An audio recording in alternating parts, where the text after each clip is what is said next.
Oi, oi, tudo na paz? Vamos meditar na palavra juntos? Continuando, dando continuidade na nossa série de vídeos lendo o livro O Andar no Espírito, o Andar no Poder, do David. Esse é o segundo vídeo. Eu vou deixar o primeiro linkado aqui embaixo, que você pode acessar e assistir antes desse. E você pode colocar o seu celular em algum lugar e ir escutando esses ensinos que, colocados em práticas, vão edificar a sua vida. Bom, então no vídeo anterior a gente leu o capítulo 1, que é a obra do Espírito Santo dentro de você, e aí com diversos tópicos.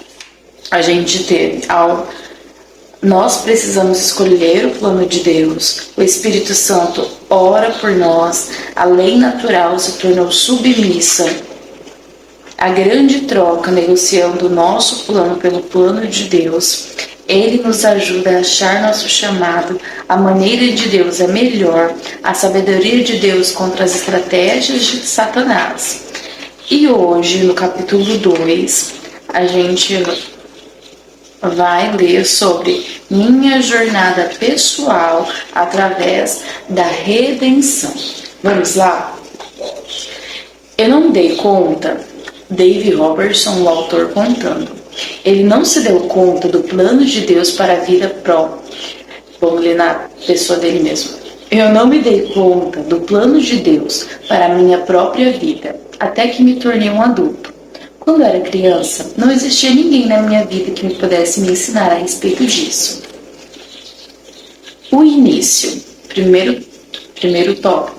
Não é tópico não, gente. Como eu estava falando no vídeo passado,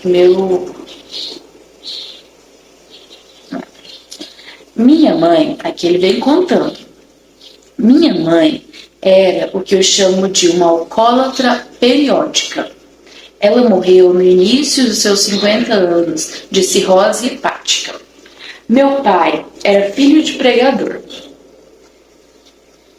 Eu só descobri isso anos depois de responder meu chamado para o ministério, quando já adulto. Ele acabou enlouquecendo, passando a maior parte de sua vida entrando e saindo da cadeia. Quando eu já era maduro o suficiente para entender, minha mãe me disse que ela o expulsou de casa em torno dos meus 2 anos, porque ele me batia muito. Posso me lembrar de esconder meu aviãozinho de brinquedo embaixo da minha cama. Mamãe tinha economizado seus centavos do mercado a fim de comprá-lo para mim. Quando meu pai chegava perto, eu tinha que escondê-lo. Eu sabia que precisava fazer isso. Sempre me ameaçava, dizendo que atiraria em mim com uma espingarda cheia de sal. Entretanto, não me lembro muito bem das suas. Quando eu estava crescendo, tive muitos outros pais temporários que vinham e iam, no entanto, não sabia muito sobre eles também. Às vezes, os vizinhos iam à minha casa buscar a mim e meu irmão e as minhas 2 irmãs. Eles lavavam nossos rostos e nos punham no carro para nos levar à igreja. Era óbvio que éramos negligenciados. Nosso avô finalmente nos acolheu. Ele me fez de burro de carga durante os meus anos de colegial. E quando eu digo de carga, quero dizer de carga mesmo. Quando entrei na Marinha dos Estados Unidos, estava em completa forma. Eu nunca tinha me exercitado nem feito uma abdominal flexão em minha vida. No entanto, eu venci o campeonato de braço de ferro do meu navio. Também fui chamado para lutar boxe pela Marinha. Toda a minha força física e treinamento vieram do meu avô, que me fez trabalhar como um animal na minha adolescência. Ele era da época escolar rígida na educação dos filhos, e eu nunca conhecia muito sobre o amor de Deus, e nem pude chamar nada de exclusivamente meu. Quase toda chance que meu avô tinha, ele me dizia: você nunca vai ser nada da vida, nunca. Você vai crescer para ser inútil, exatamente como foi seu pai, Robertson. Quando eu tinha 16 anos, um amigo meu, que também era filho de pregador, me convenceu a irmos a uma igreja pentecostal aos fins de semana, com o único intuito de encontrarmos garotas.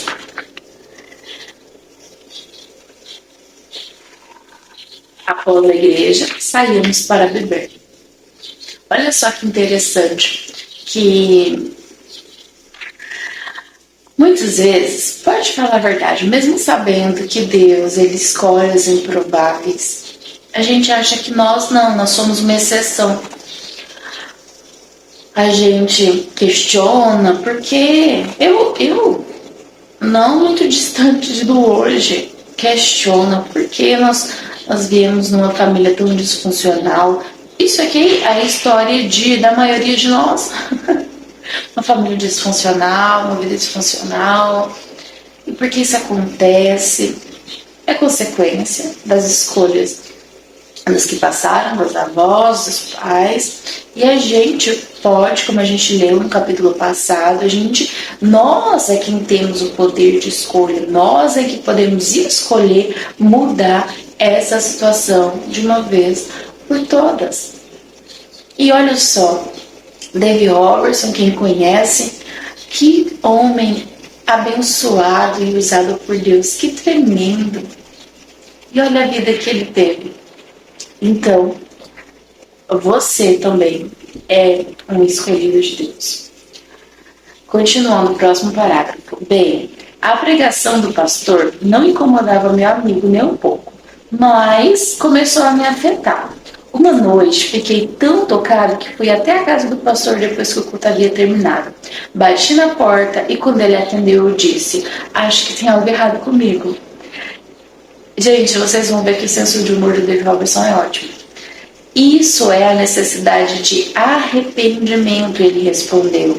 O que você precisa fazer é aceitar Jesus Cristo como seu salvador pessoal. Então falou para que eu me ajoelhasse perto da cadeira e me conduziu à oração do pecador. E o David Robertson, ele dá nome às coisas. Eu acho isso incrível. A oração do pecador. Eu deixei a casa do pastor me sentindo leve e feliz, e da outra vez que saí com meus amigos, recusei-me a beber com eles. Contudo, ninguém da igreja me seguiu para ficar cheio do Espírito Santo ou me ajudou a crescer na minha caminhada espiritual. As minhas boas intenções duraram por volta de 2 semanas, e então voltei para o meu estilo festeiro da vida. Abandonei o colegial, saí da casa quando tinha 17 anos para nunca mais voltar. Foi então que entrei na Marinha. Logo depois que servi a Marinha, voltei para Deus numa igreja ultra santa. Aqui, como eu disse, ele dá nome às coisas. E quando ele fala sobre a igreja ultra santa, ele refere-se à igreja tradicional. Vocês veem esses bichos passando aqui, eu vi que apareceu no outro vídeo. São pernilongos. Casa cheia de pernilongo. E aí, para a gravação ficar com áudio bom, eu fico aqui com tudo, fechei a porta do quarto, para onde poderia vir um ar-condicionado, desliguei o ventilador, que são coisas que, para mim, eu acho que afastam os pernilongos. Como tá tudo desligado, eles ficam tudo aqui.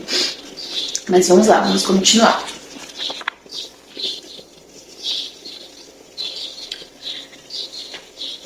Então ele voltou para Deus numa igreja ultra santa. Foi lá que encontrei minha esposa Roseli.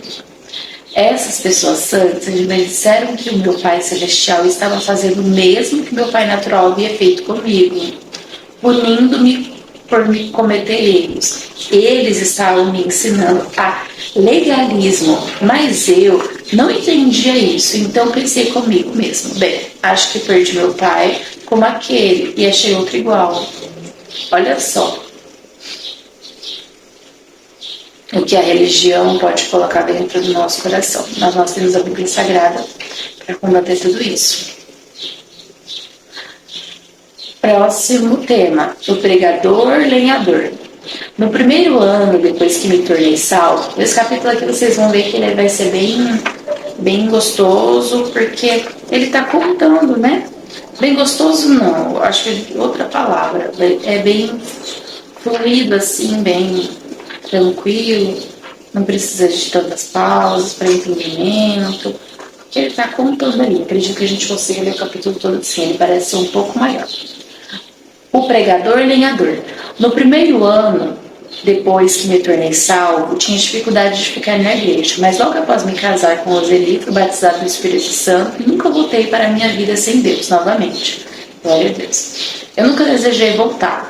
Alguns anos mais tarde, nos mudamos para uma cidadezinha em Oregon chamada Lapine. onde a única igreja que havia era uma igrejinha santa, que era muito mais rígida do que a nossa igreja anterior. Não havia nenhuma outra igreja ou reunião cristã. Arrumei um emprego em uma serraria, e lá eu pregava. Todos ao meu redor na serraria viviam em pecado, mas Deus me fortaleceu a permanecer na fé. O inferno lançou tudo que podia sobre mim, para que eu me afastasse de Deus, mas por causa da mão sustentadora do Senhor permaneci. Aleluia. De vez em quando, um pregador vinha com um avivamento em nossa região. Quando isso acontecia, todos os 7 homens que puxavam a corrente comigo na serraria iam ao avivamento, porque eu já tinha feito um trabalho árduo com eles, tentando persuadi-los a participar. Próximo, a visão que me impulsionou ao ministério. Com 30 anos de idade, eu ainda vivia com a imagem que havia... Gente, 30 anos de idade. Olha o ministério deste homem. Não é tarde para você começar. Então vou esperar mais. Imagina se você começar mais cedo. Glória a Deus. Com 30 anos de idade, eu ainda vivia com a imagem que havia construído do meu interior enquanto crescia.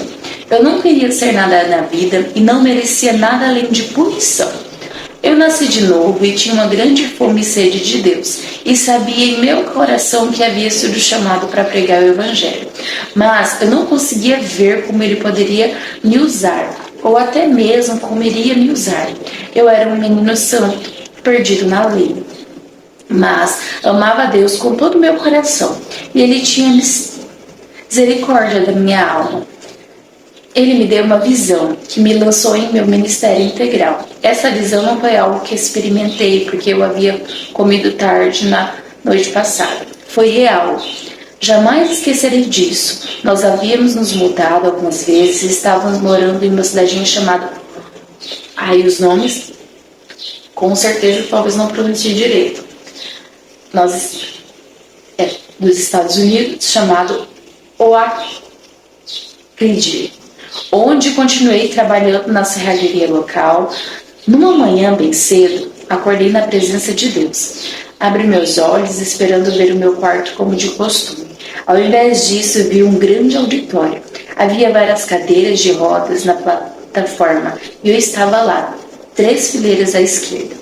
Um pastor auxiliar estava conduzindo a adoração. Algo era eletrizante naquela reunião e de alguma maneira eu sabia que era a minha reunião. O pastor auxiliar voltou ao púlpito. Depois que o louvor e a adoração havia acabado, disse: agora, o nosso evangelista. Enquanto falava, ele olhou diretamente para mim. Eu tinha minha Bíblia aberta.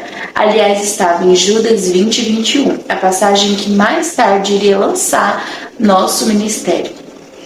Judas 20 e 21, onde diz: vós, porém, amados, edificando-vos na vossa fé santíssima, orando no Espírito Santo, guardai-vos no amor de Deus, esperando a misericórdia de nosso Senhor Jesus Cristo, para a vida eterna. Depois ele vai destrinchar todo esse versículo, tá bom?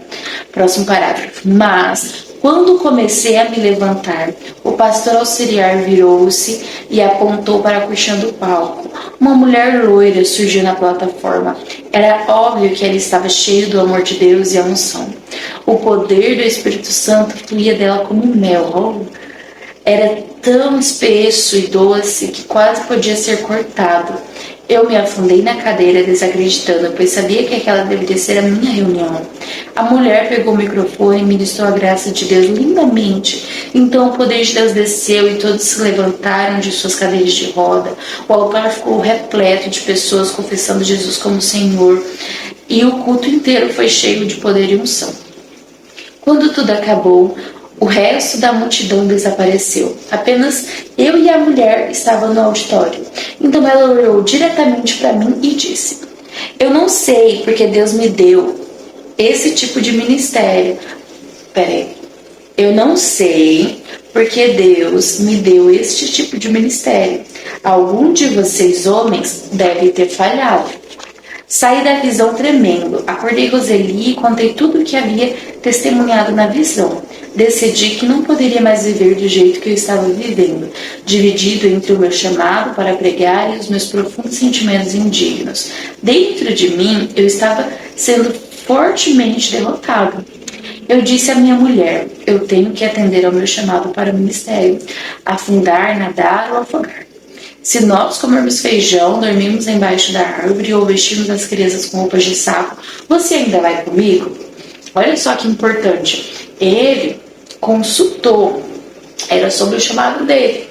A salvação é individual, mas nossa passagem aqui por essa terra não. Ele consultou a sua esposa, consultou assim, ele perguntou, ele foi até ela, ele falou antes e compartilhou, né? Então Roseli disse que sim. Então juntos naquela manhã, ela e eu decidimos ir. Não importa o que acontecesse, nós seguiríamos a Deus. 2 semanas mais tarde, perdi a demissão do meu emprego para dar tempo integral ao ministério. Olha só como ele deu um passo muito... Essa foi a fé de David Robertson, isso foi o que ele fez. Próximo tema, o quarto de oração. Tendo saído do meu emprego na serraria, eu não sabia o que fazer com o meu tempo. Então pensei sobre a igrejinha que eu e Roseli tínhamos começado há alguns meses. Embora eu houvesse começado a igreja, eu pedi a um ministro de uma outra cidade que viesse toda semana para pregar. Naquela época eu ainda não tinha coragem para fazê-lo.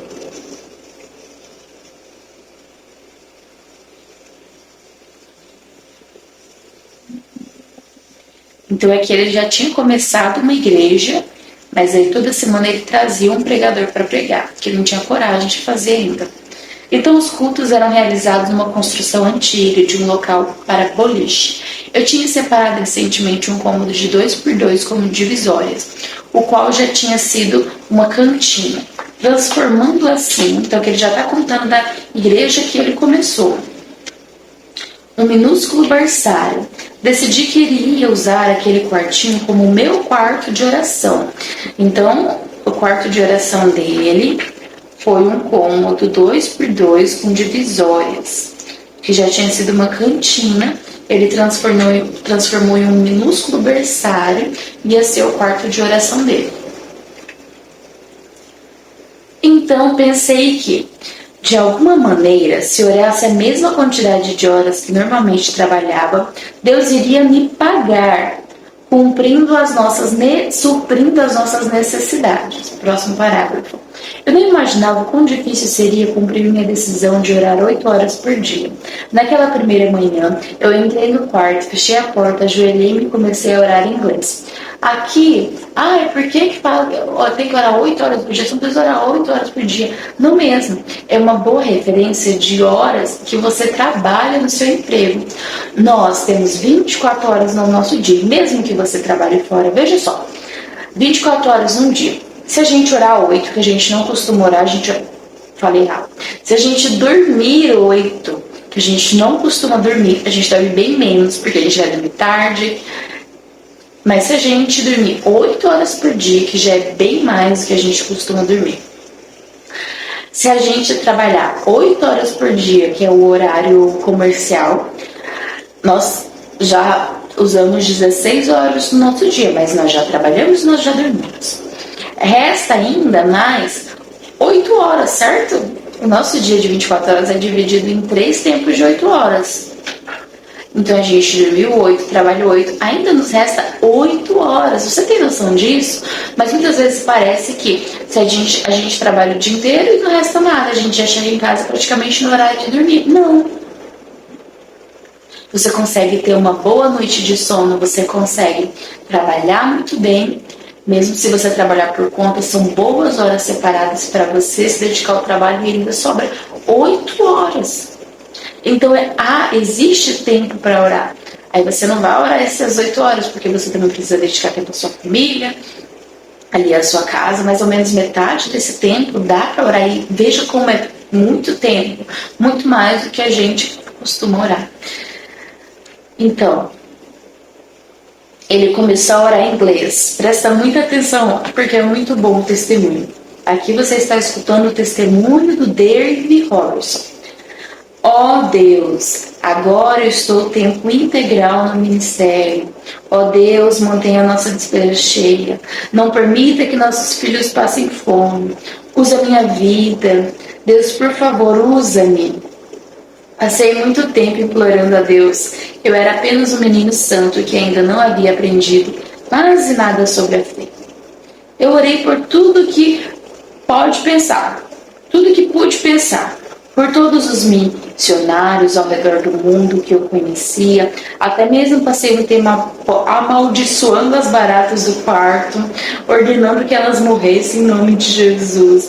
Mas apesar de todo o meu esforço, esgotei as minhas súplicas de orações em apenas 15 minutos. Talvez quando você ouviu aí de orar 4 horas, você deve ter pensado, mas como, né? É muito tempo para se orar.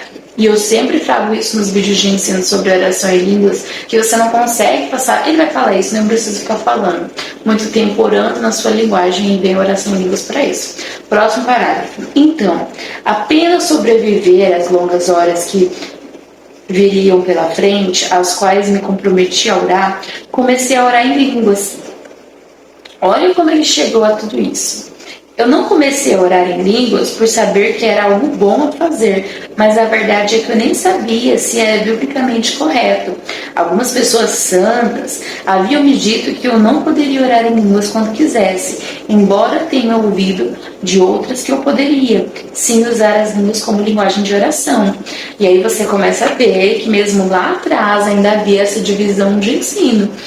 Você talvez já tenha escutado que você não pode orar em línguas quando você quiser, porque você está forçando algo que é do Espírito e que Ele que deve derramar em você. É pecado você fingir. Mas você não está fingindo, você de fato começa a orar em línguas. Você ativa essa linguagem simplesmente porque você quer. A linguagem para edificação, a gente falou no vídeo passado e tem outros vídeos aqui no canal que falam. Na verdade, tem um vídeo só falando sobre as 4 variedades de línguas, porque lá nos dons fala sobre uma variedade de línguas. E há uma variedade de línguas, 3 delas é o Senhor quem derrama em nós, mas uma é nós quem decidimos orar.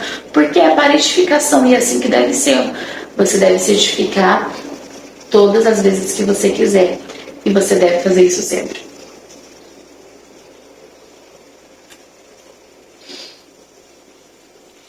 Continuando, eu não tinha certeza de qual pensamento estava certo. E tudo o que eu sabia é que eu tinha que ficar naquele quarto, porque havia me demitido do meu emprego.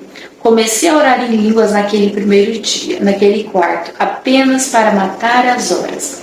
Finalmente, a sirene da serraria tocou às 10 horas. Era hora do intervalo. Corri até o café, comi algumas roscas e voltei rápido para o meu quarto de oração. Na minha cabeça, eu tinha que estar em posição para orar em 15 minutos. Da mesma hora em que os trabalhadores da serraria recomeçavam seus trabalhos. Continuei orando em línguas. Orei o que parecia várias horas, mas ainda nem era meio-dia. Então, o hábito da sirene da serraria me trouxe de volta à realidade do trabalho diário dos meus amigos e da escolha radical que eu tinha feito para mim mesmo. Era o intervalo do almoço para os trabalhadores da serraria e a escuridão do quarto parecia me fechar. Os meus antigos amigos de trabalho haviam passado aquelas últimas 4 horas à luz do sol, cortando e acertando as madeiras que seriam transportadas para o mundo todo. Ao som da sirene, todos levavam suas marmitas e sentavam nos bancos para comer. Relaxavam e contavam piadas. Eu sabia que os homens estavam fazendo, mas eu não estava com eles. Será que eu realmente acreditava em Deus? Será que isso realmente funcionaria? Eu tinha de acreditar que sim. Vamos ver se eu abro a porta. Tá tudo fechado aqui. E até as portas da casa, porque estava ventando muito e eu não quero que atrapalhe o áudio do nosso vídeo. Mas vou abrir aqui agora, tanto para refrescar aqui dentro e para ver se esses pernilongos saem.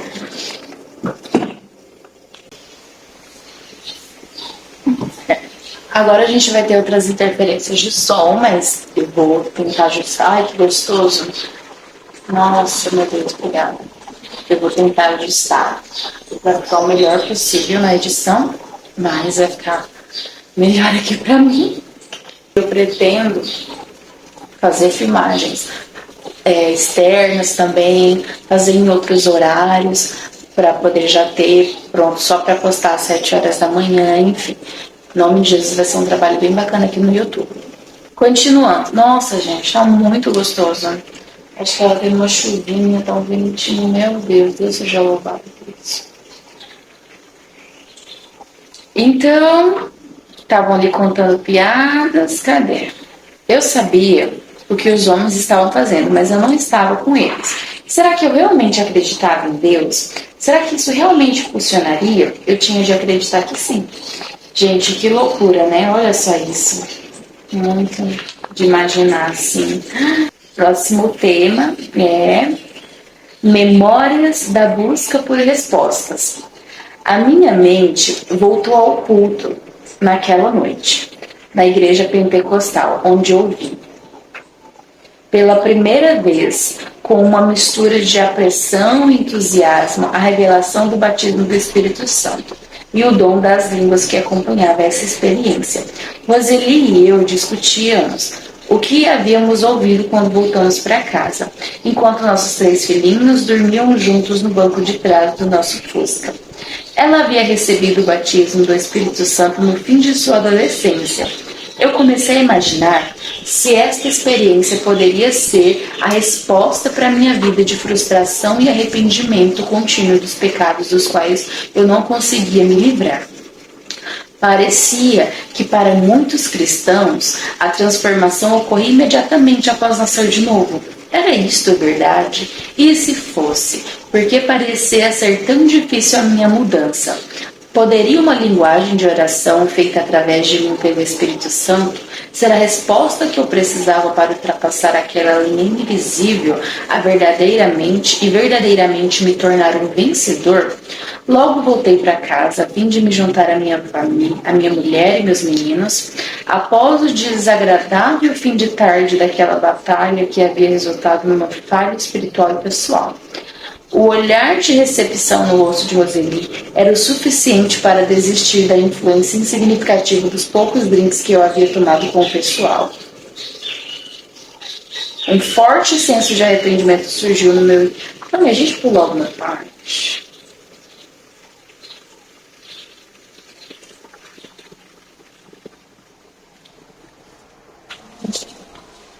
Eu estava pronto para entrar em desespero e autocompaixão. Pelo jeito ele ficou ali pensando sobre, acabou tomando os drinks, algo assim. Então Roseli pôs as crianças da cama enquanto eu estava sentado na cozinha, cabisbaixo, de vergonha e remorso. No tempo ele é longo. Então ela veio até mim e silenciosamente pegou minhas mãos como se estivesse dizendo que estava comigo nessa batalha. Naquela noite em diante, Roseli e eu começamos a orar juntos com mais frequência.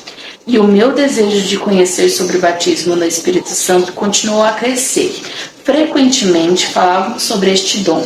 Eu estava muito faminto por realmente conhecer Deus, muito faminto pelas respostas para minhas inúmeras perguntas. Nessa altura, entendi Hebreus 11:6, que diz: de fato, sem fé é impossível agradar a Deus, porque é necessário que aquele que se aproxima de Deus creia que Ele existe e que se torna galardoador que recompensa aqueles que o buscam, galardoador dos que o buscam.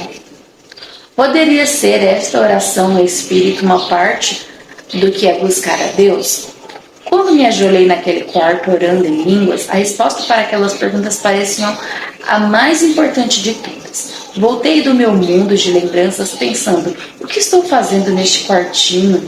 Quando, pela lógica, deveria estar usando as minhas 8 horas na serraria local. Eu estava louco ou havia começado uma verdadeira aventura nas profundas águas de Deus. Você vê que há um conflito aqui. Então, fique em paz se você está passando por isso. Há um conflito, mas assim como o David Robertson fez, eu te encorajo a continuar e persistir a buscar a Deus e buscar através dessa linguagem. Próximo tema, usando o meu tempo com Deus. As respostas para essas perguntas ainda estavam no futuro. Quando comecei, neste primeiro dia, a orar no quarto, usando meu tempo com Deus, minha mente rodopiava com perguntas, dúvidas e ansiedade. Enquanto eu orava no Espírito, poderia um homem realmente ir mais profundamente em Deus, deliberadamente, simplesmente porque ele quer? Ele, enquanto orava, ia perguntando essas coisas, fazendo esses questionamentos na mente. Aquelas horas no quarto eram longas. Eu orava em línguas, o que parecia uma hora, então olhava no meu relógio, oh não, só se passaram 5 minutos, se identifica com isso? Então começava a orar de novo. Nos meses seguintes, eu me vi obediente ao meu quarto, assim como antes tinha que obedecer ao meu emprego na serraria. Quando a sirene sinalizava o começar do trabalho diário, eu estava sempre em posição, ajoelhado, pronto para orar. Todos os dias as horas pareciam se arrastar, mas eu continuava firme. Eu decorei cada descoloração do carpete da parede. Familiarizei-me tão bem com aquele quarto de oração que até hoje posso pegar um lápis e papel e desenhar cada detalhe minuciosamente. Eu me sentia como em uma prisão. No meu quarto, podia sentir o cheiro da madeira queimando. Quando os serrotes cortavam as altas árvores, podia imaginar meus amigos enterrando suas colheres no caldeirão cheio de comida até a boca, ou bebericando suas xícaras de café bem quente. Eu estava particularmente tendo um dia daqueles. Por que saí do meu emprego para fazer isso? O que essa suposta linguagem sobrenatural fez por mim até agora? O meu homem espiritual se manifestou e disse a palavra para minhas emoções constantes. Deus é galardoador daqueles que o buscam diligentemente. Ele se apegou ao texto bíblico, que Deus, ele recompensa aqueles que o buscam, recompensa aqueles que o buscam. Então, na minha mente passaram contínuas imagens das minhas falhas aparentemente sem fim. Eu me achei engasgando com as minhas emoções que aquelas lembranças me trouxeram. Ó Deus, eu clamei, que esta palavra seja verdadeira. Gradualmente a paz começou a acalmar a minha mente turbulenta. Aleluia. Próximo capítulo.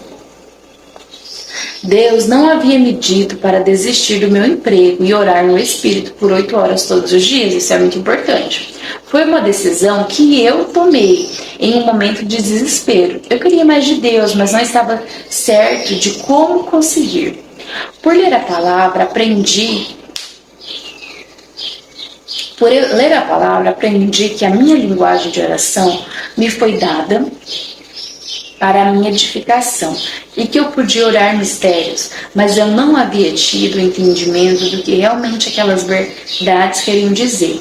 Mesmo assim, estava determinado que fosse possível edificar-me por orar em línguas até que a minha mente fosse capaz de receber mistérios divinos. Era isso o que iria fazer.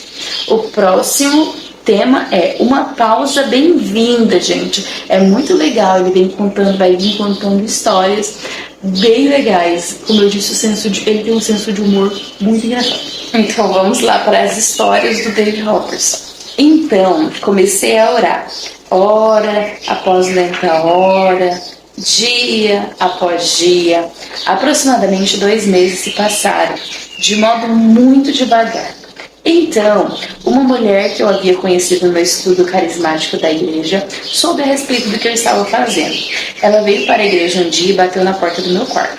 Irmão Robertson, ela me chamou. Soube que você tem orado todas estas horas e dias. Sim, senhora. Eu quero saber, ela disse, você pode ver qualquer diferença? Como assim? Diferença no meu andar com Deus? Ou o quê? Perguntei. Não, só quero saber se você pode ver alguma diferença. E ele respondeu, na verdade eu posso. Você se importaria em compartilhar comigo? Eu tenho... Em nome de Jesus, está repreendido todos esses pernilongos.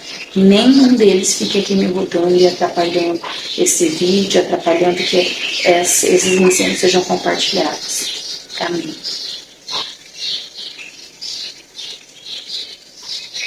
De maneira alguma. Ela perguntou se ele se importava de compartilhar. Ele falou: de maneira alguma. Minha língua está cansada, minha garganta está seca e o meu queixo está doendo. Ela replicou nervosa: com licença, eu tenho que ir. E este foi o fim daquela conversa. Ela esperava que ele contasse algo sobrenatural, e ele deu essa resposta para ela.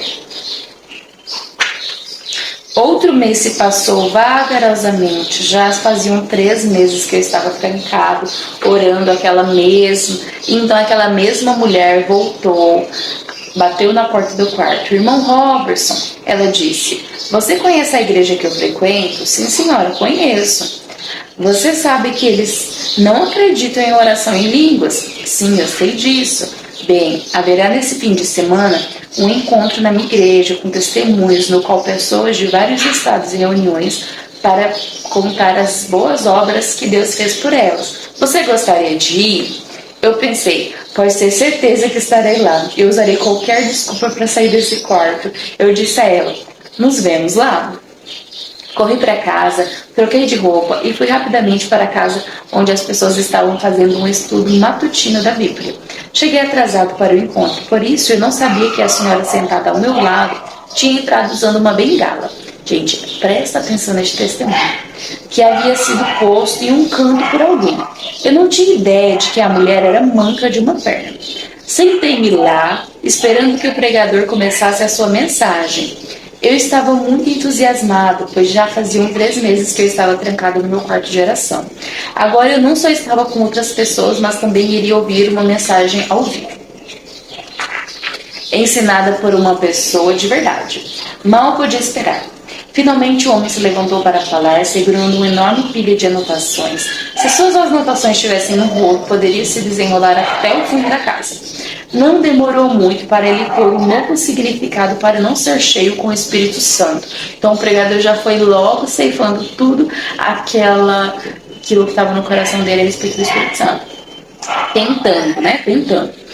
Com uma linguagem rebuscada e uma voz antipática e monótona, o homem discursou sobre Jesus, o mensageiro celestial, as águas turbulentas da humanidade e o Deus onipotente. Sentado na minha cadeira, pensava: o que estou fazendo aqui? Isso é horrível. Preferiria voltar para o meu quarto de oração. Próximo tema: Deus aparece inesperadamente.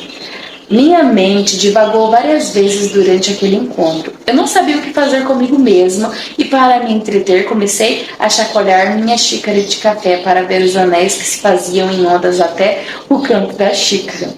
Em meio a muito tédio, olhei para a senhora sentada ao meu lado. Não tinha ideia de que qualquer coisa estava para acontecer. Não senti nenhuma unção, não senti nada. Mas quando olhei para essa mulher, de repente vi suspender sobre mim e ela o que parecia ser um raio-x da cavidade do quadril de alguém. A cavidade tinha uma substância escura em volta na cabeça do fêmur, estendendo-se de 8 a 9 centímetros para baixo da perna. Quase derrubei minha xícara em espanto. Pisquei mas a figura do raio-x permanecia diante dos meus olhos. Olhei ao redor para ver se alguém mais podia ver o que eu estava vendo. Aparentemente ninguém podia. Enquanto eu estava sentado lá, olhei aquele raio-x, comecei a orar. Ó Deus, o que é isso? Você quer que eu ore para esta mulher? O que você quer que eu faça? Deus permaneceu completamente quieto. Mais tarde, abre um parênteses. Mais tarde, quando eu estava compartilhando esse testemunho num culto, o Senhor falou para o meu espírito dizendo: filho, você quer saber por que de eu não ter falado com você naquela hora? Porque eu deixei você ir adiante e atrapalhar aquele culto. Se eu não estava ouvindo aquele homem ensinar, por que deveria fazer isso? Aquilo já foi uma revelação. Então Deus, mas depois de um tempo, falou para ele por que ele não respondeu ele aquele dia, por que ele deixou ele atrapalhar aquele culto. E aí olha o que Deus falou para ele: se eu não estava ouvindo aquele homem ensinar, por que deveria você fazer isso? Eu ia até falar aqui, para você não se escandalizar, você que está assistindo, né, que ele fez isso, talvez você ache que é até pecado, né, mas não, porque olha só, nem todo culto ali é para o Senhor, nem toda a palavra vem dele. Então o próprio Deus, ele falou para o David Robertson que nem ele estava ouvindo aquela pregação. Olha que triste, a gente falou no vídeo passado como pode estar dentro de uma igreja e não estar servindo ao Senhor, mas vamos continuar. Então me inclinei sobre aquela senhora e disse: Senhora, tem um problema no seu quadril. Ela virou, me analisou por bastante tempo. De repente a palavra artrite simplesmente escapou do meu espírito. Sem pensar eu disse: é artrite no seu quadril do lado direito. Ela me analisou por mais um momento e então disse: o médico me disse, meu jovem. Exclamei: glória a Deus. O quê? Ela disse espantada: eu quero dizer, Deus quer curá-la. Posso orar pela senhora? Aquela senhora simplesmente continuou me analisando. Agora lembre-se de que essa igreja não acreditava na oração em línguas. Então, para aquela mulher, meu pedido queria dizer que em algum momento durante o meu dia eu iria abaixar a minha cabeça e lembrar dela em oração. Mas isso não era o que a oração significava para mim. Eu era um pentecostal que pulava no banco, saltava da cadeira e berrava. Acreditava que quanto mais eu berrasse, mais poder eu geraria. Finalmente aquela senhora respondeu: sim, você pode orar por mim. Assim que ela disse aquilo, saltei da minha cadeira, ajoelhei em sua frente, segurei os tornozelos e puxei em minha direção. Enquanto isso, aquele orador, lembrando que o culto estava acontecendo. Aquele orador eloquente ainda estava discursando. Então olhei para os pés dela e pensei: uma perna era 15 centímetros mais curta que a outra. Meu Deus, isso é horrível, eu nunca vi o tipo de milagre que essa mulher precisa. Eu estava com tanto medo de olhar que fechei meus olhos, gritei em nome de Jesus e comecei a orar a mais poderosa e a mais santa oração que eu pude pensar. Testemunhas daquela cena me contaram que, depois daquela extraordinária primeira vez que me mencionei o nome do poderoso, a perna menor daquela mulher estalou e mexeu. Ela repentinamente cresceu até se igualar à outra perna. Então, ele fez uma super oração, porque era assim que ele tinha aprendido. Mas as pessoas testemunharam que quando ele só mencionou o nome de Jesus, a perna já começou a crescer. A mulher foi instantaneamente curada, mas eu não sabia disso. Meus olhos ainda estavam fechados e eu ainda estava orando a minha mais poderosa oração. Quase arranquei aquela senhora da cadeira, derrubando-a no chão, caso as pessoas ao redor não me tivessem feito soltar seus tornozelos. Mas Deus não precisava da minha ajuda, e isso é muito importante.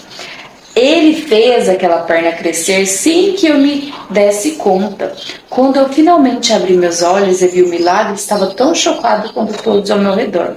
Quando eu comecei a orar por aquela mulher, o homem, lembrando que o culto está acontecendo, o homem que estava falando pediu ao auxiliar silenciosamente: vá pegar aquele cara de um jeito, dê um jeito nele. Eu, na verdade, não culpo, eu estava destruindo seu culto com a minha oração aos berros. O auxiliar se dirigiu àquela confusão e, de acordo com as testemunhas da cena, ele chegou a tempo de ver o milagre. Ele estava prestes a me expulsar dali quando viu a perna da mulher crescer 15 centímetros. Então, ao invés de interromper a confusão, este homem ficou emudecido de admiração. Ele nunca tinha visto um milagre antes, ele nem ao menos falava em línguas. Em termos sobrenaturais, este homem não acreditava em absolutamente nada. Ao ver aquele milagre, ele ficou sem palavras. Veja como o tempo de Deus é perfeito. Ao despertador do marido.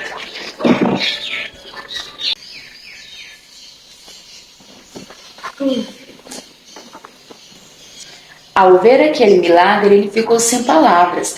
Veja como o tempo de Deus é perfeito. Então, o orador, com a sua linguagem robusta, terminou sua mensagem com a pergunta: qual foi o acontecimento mais maravilhoso que pode ser atribuído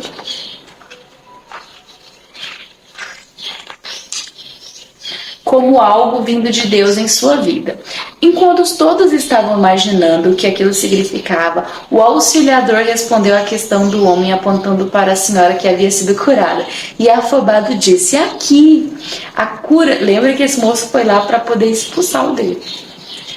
A cura dessa senhora foi com certeza o acontecimento mais maravilhoso que eu já havia visto.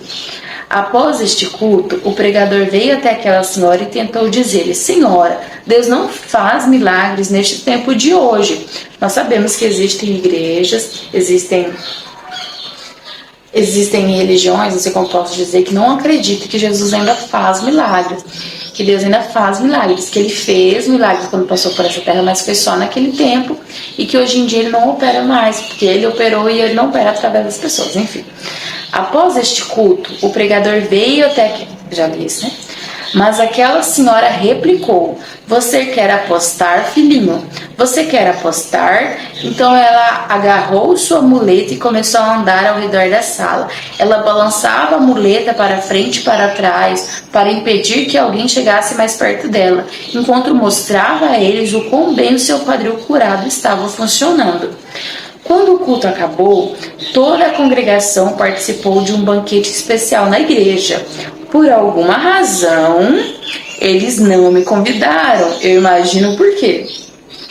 Mas Deus não precisava que eu fosse convidado para que seus propósitos fossem cumpridos. Entretanto, aquela senhora foi convidada.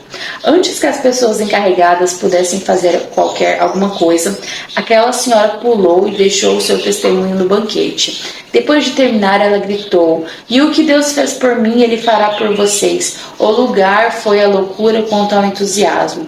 Mais tarde, uma mulher que estava participando do banquete procurou por aquela senhora. Esta mulher havia sofrido um acidente de carro e agora não podia baixar-se. Você acha que Deus poderia me curar? Ela respondeu. A senhora replicou: Acho que sim. Vamos chamar aquele homem que orou por mim. Naquele momento, eu já tinha ido para casa, trocado de roupa e estava ocupada trabalhando no quintal. O telefone tocou, era a senhora que havia acabado de receber o milagre. Ela me explicou a respeito da condição da outra mulher e me perguntou se elas poderiam vir até a minha casa para que eu orasse por elas. Eu iria dizer: você pode trazer a qualquer outra pessoa que você quisesse. Eu ainda estava perdido no Espírito Santo. Mas então o Espírito Santo falou no meu espírito, bem alto: vá até o auditório principal da igreja. E eu disse à mulher: encontre você e sua amiga na igreja. Houve um silêncio do outro lado da linha. Depois de um tempo, eu ouvi as duas testemunhas cochichando e a senhora me disse: tudo bem, nos encontraremos na frente da igreja. Quando eu cheguei na igreja, as duas mulheres vieram ao meu encontro e tentaram me levar para um quarto no porão da igreja, longe de todo mundo. Mas eu continuei falando com o Espírito Santo. Ele estava dizendo no meu espírito: o auditório principal, nós temos que ir ao auditório principal. Então aqui a gente já vê dois testemunhos do resultado desses 3 meses de árdua oração em línguas do David Robertson. Primeiro, porque ele viu ali, foi revelado o que aquela mulher tinha. Ele foi usado para derramar a cura. E agora o Espírito Santo está falando com ele. Finalmente, aquelas senhoras... Eu estou tentando ler mais rápido para que a gente possa se adiantar. Finalmente, aquelas senhoras concordaram e me levaram ao auditório principal, onde as pessoas ainda estavam reunidas em círculos confraternizando-se. Que era a confraternização do pós-culto, ainda. Eu fiquei lá, olhando para aquelas pessoas. Eu não sabia o que fazer. Eu só estava lá porque estava obedecendo ao Espírito Santo. O auxiliar que havia testemunhado o milagre disse: bem, eu acho que este homem quer dizer alguma coisa. Gente, que loucura isso aqui. Vocês estão criando o cenário na cabeça de vocês? Porque eu sim. Eu pensei, eu nunca havia pregado antes, estava com medo. Todos olhavam para mim com cordialidade. Timidamente, eu comecei a dar o testemunho daquela senhora. De repente, o Espírito Santo veio...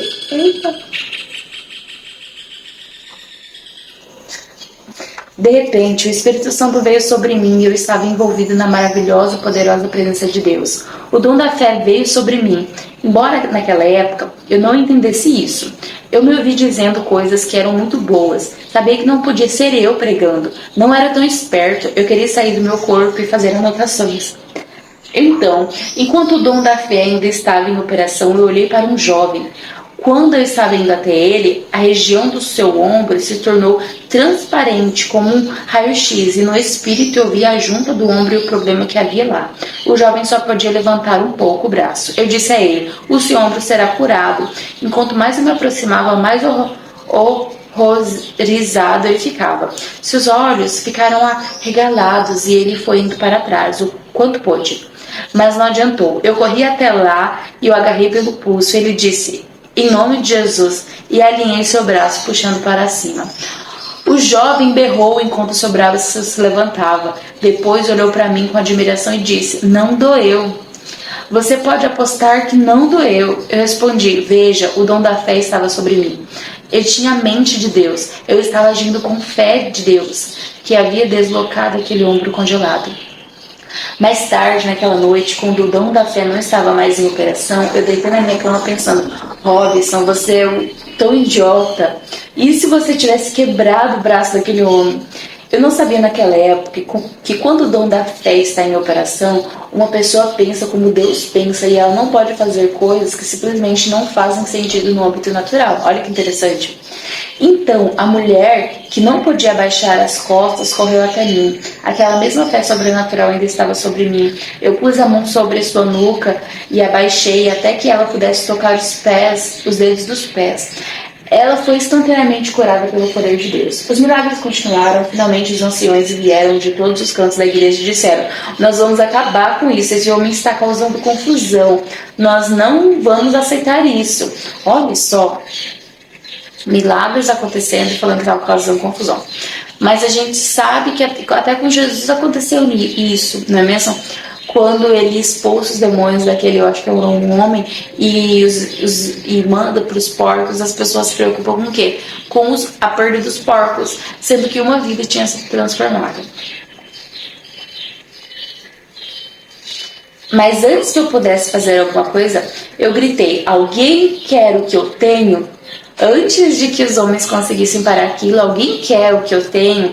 Imediatamente todos os jovens correram até mim e eu comecei a orar por eles. Eles todos começaram a ser cheios com o Espírito Santo, começaram a falar em línguas e cair no chão no poder de Deus. Que loucura!